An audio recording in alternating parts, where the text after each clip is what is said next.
were looking for career advice from a career coach, and he had led teams that have placed over 6,000 pros in 21 industries, worked at the largest Fortune 500 recruitment firm in the world, was responsible for over $50 million of placements of executives, and was one of the top recruiters recognized nationally while serving in the United States Army. You'd probably say he's qualified. This is the Executive Career Upgrades Podcast. Career competition is fierce. If you're a director, a VP, or an executive, this podcast is for you. This is the Executive Career Upgrades Podcast. And this is your host, Tim Madden.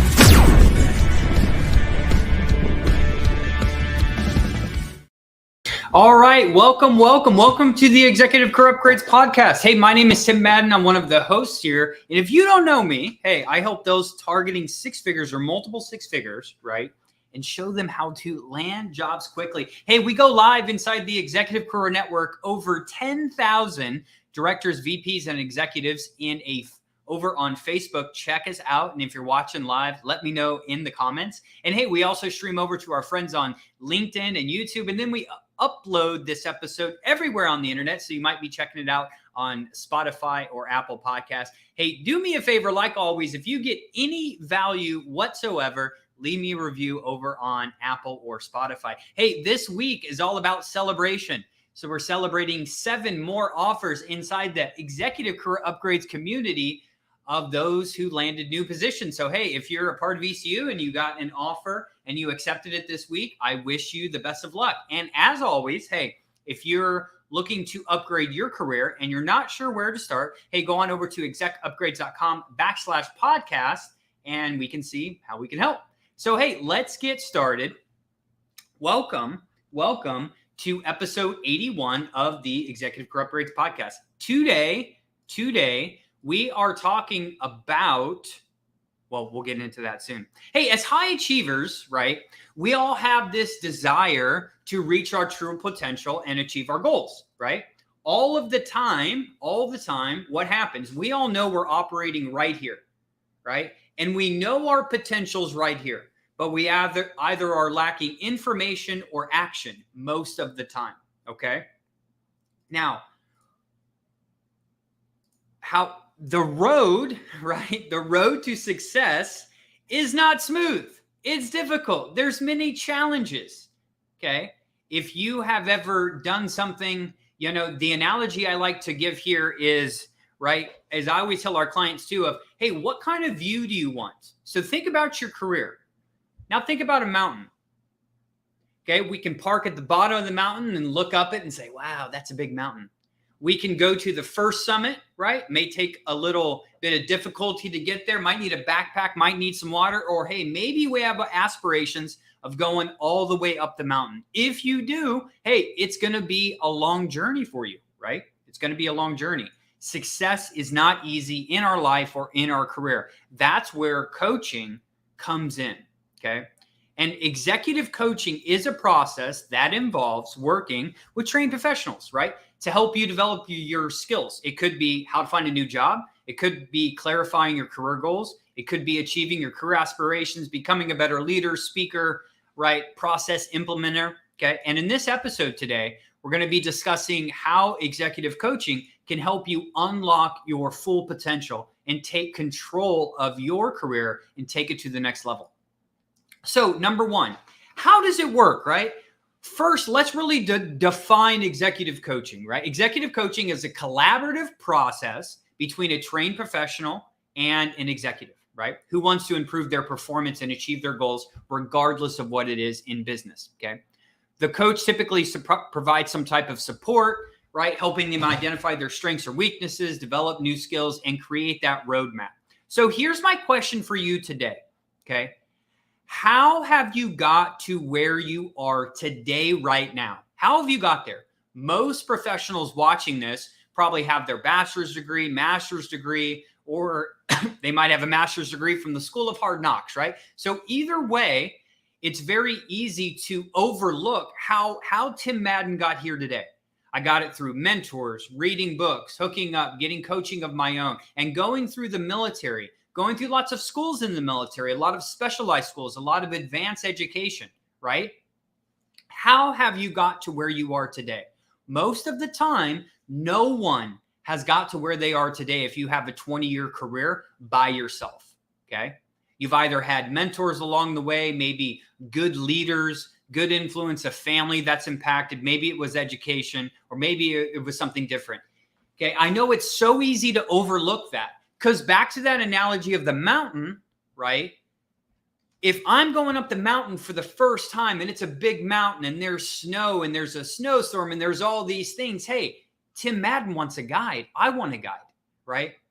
Because I know throughout my career how it's benefited me is it's made it tremendously easier, right? Me and Christina have a lot of coaches. I think we've talked about this before. We've worked with many different sales leaders of top organizations, many different communication coaches just to become better speakers. And I still have a long way to go in that arena.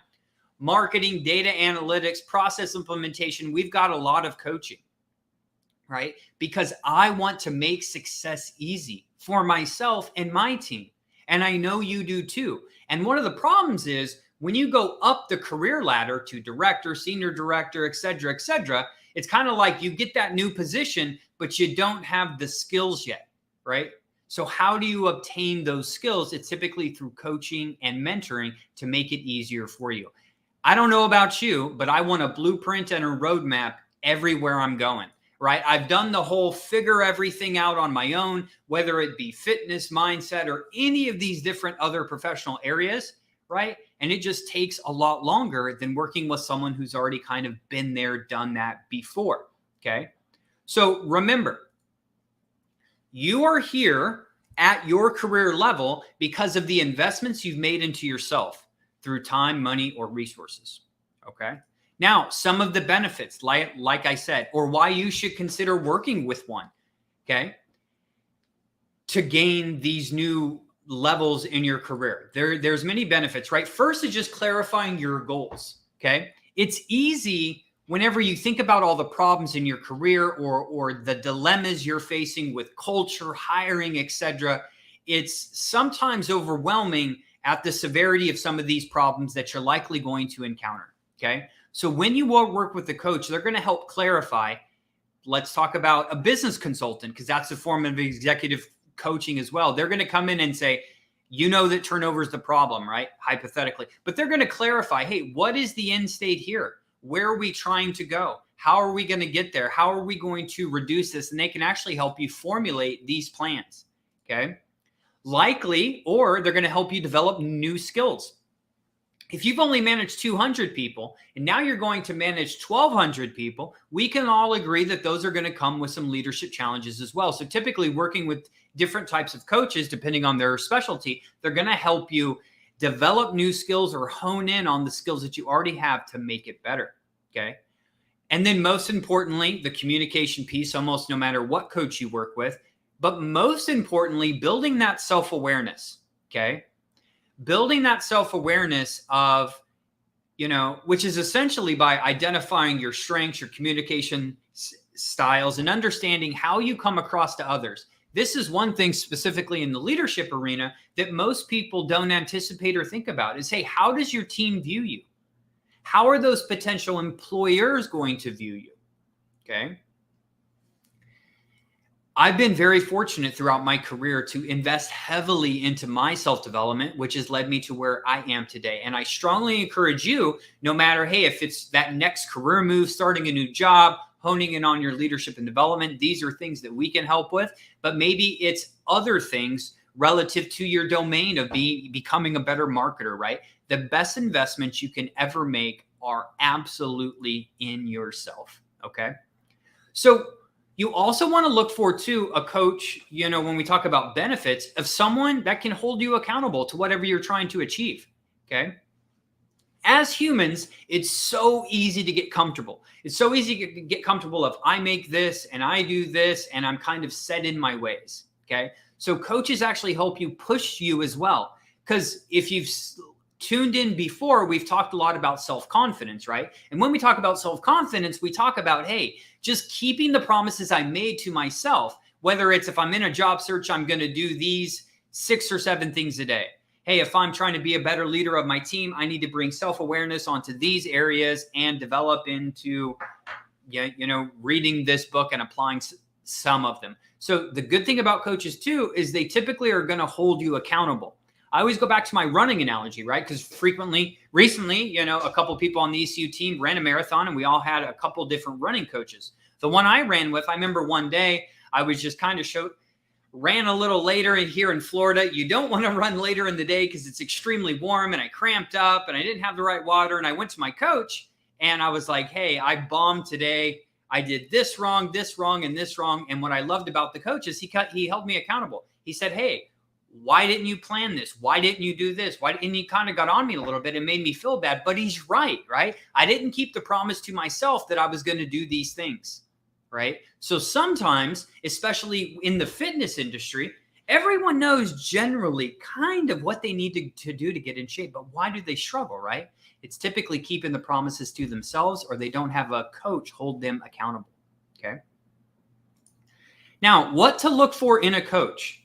Number one, I'd say their coaching persona, right? Some people need coaches like a drill sergeant that need to tell them when they're messing up, right? Need more of that general accountability. And some people like to go with the lighter approach, right? You need to really think about what's going to work best for you.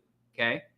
What's going to work best for you? Because you have to look for someone who's a good fit for your personality, your leadership style, and essentially to choose someone with a track record of success. That's probably the most important thing, right? In today's society is when you look for a coach, make sure that they have achieved the results that you're actually looking for. That's why here at ECU, we have hundreds of videos on YouTube and all these different platforms, right? Where we kind of showcase the clients that have worked with us and the results they should get.